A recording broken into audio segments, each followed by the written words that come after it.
That tape program now to take you live to the House gallery and comments by Republican Congressman Ron Paul. It's very annoying. Not only is it annoying, I think it's illegal. I think it's unconstitutional. I think it's an act of war. And I think it's much worse than anything that we have considered under the impeachment resolutions. I have a prepared statement for tomorrow, and in that statement I talk about a much more serious act that the president committed than anything that we've generally talked about, and that was the illegal bombing of Sudan and Afghanistan for political reasons. $200 million were spent for that without congressional approval. It was a cynical way of directing attention away from the president onto what he was doing in foreign policy. Unfortunately, though, it meets no resistance because too many on our side of the aisle like to drop bombs. And I think that's wrong. There's been a lot of talk about the Constitution in the last several weeks, in the last several months. A lot of people holding up the Constitution. But I'd like them to read the Constitution, everybody here in this Congress, to read the Constitution about committing acts of war. And we wouldn't be doing this.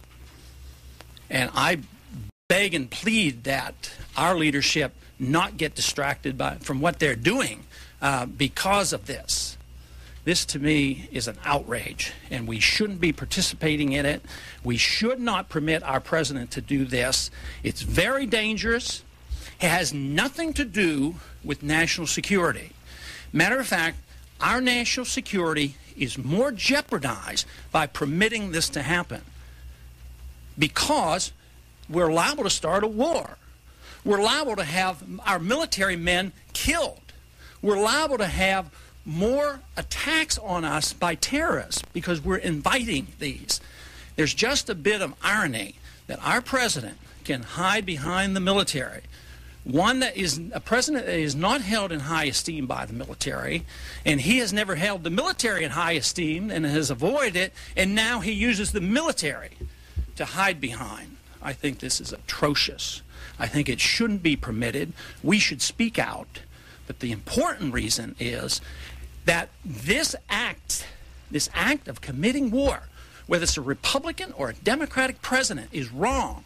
War should only be fought with the consensus of the people through the Congress. And yet in these later years, in the last several decades, we have been too willing to allow our presidents to do this. So I urge our Republican leadership especially, and I will at the conference, not to go along with this and not give the endorsement that the president is looking for, because he's hiding behind this. It's very dangerous, has nothing to do with national security. Thank you. What type of signal has the leadership sent you as far as the next step in the impeachment? The only thing we've heard about what the leadership might do has been from the television. The official remarks from our leadership has nothing has been changed. But it would be fully discussed at our conference tonight on what might happen. And I hope I have the opportunity to voice my opinion because I feel very strongly about it, and I am convinced that the American people aren't looking for a war under these circumstances. Congressman, this morning Chairman Hyde suggested that if military action were to begin, that it would just be logical to pause and take a break from the impeachment proceedings. And I take it you disagree with that. What then can the Congress do given this situation? Well, I think it would be logical to stop the bombing, to suspend the bombing. There's no threat. We're going to do more harm by doing this. So the logic is stop the bombing and not endorse what the president's doing. Congressman, if Congress were given an opportunity to vote on whether we should bomb Iraq, would you go along with that as long as it went through the procedures? No, I would strongly oppose it because they're not a threat to our national security. Iraq has a third-rate army. They have no ability to wage war. Our policies are deliberately destroying the country. They can't feed their children. They're not allowed to have medication. There was a story in today's paper where one of our private charity groups was being fined because they were trying to get medicines in to the Iraqi people. So for us to unleash bombs on Iraq at this particular time to kill more innocent people for narrow political reasons, no, there is absolutely no need to cause more bombing because of a very overall flawed foreign policy. This is a continuation of a policy that we've had for quite a few decades, and we're still fighting the Persian Gulf War. I mean, that's what we should be addressing.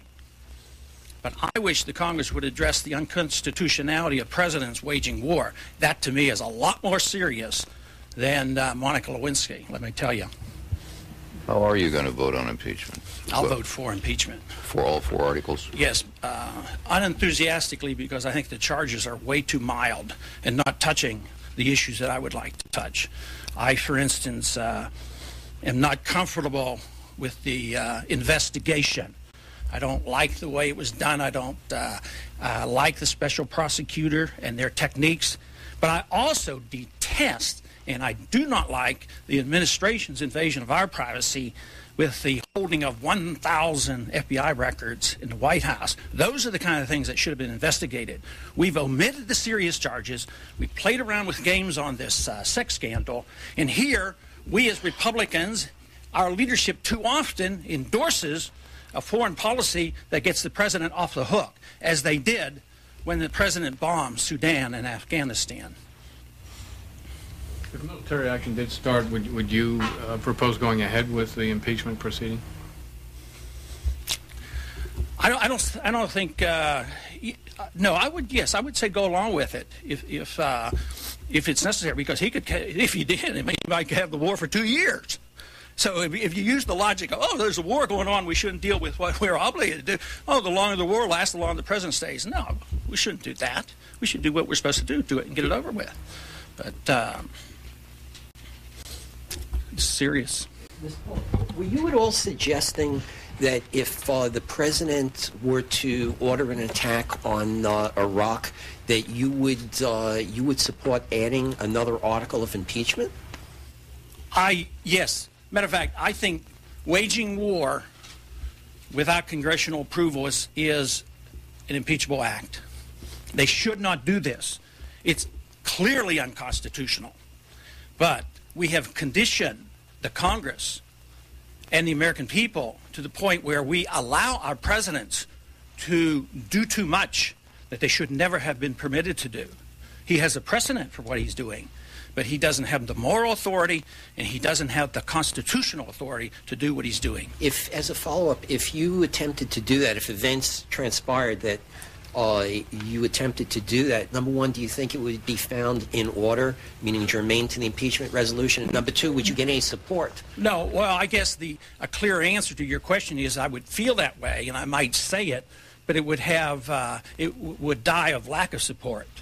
No, it wouldn't go anywhere because the leadership on both sides. I think another irony of all this is this has to be a direct affront to the most solid base of the Democrats for Clinton. Those who detest war, those who have been anti-war, those who have opposed bombing Iraq are his hardest core liberal base, and they will be the most offended.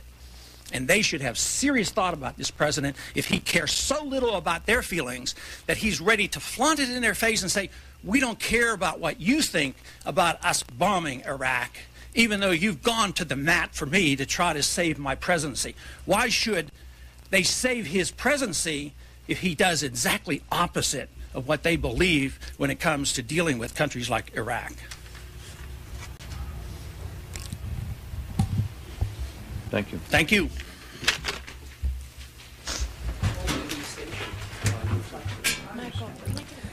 That's Representative Ron Paul, a Republican of Texas, appearing in the House gallery with some remarks on the situation in Iraq and the impeachment process.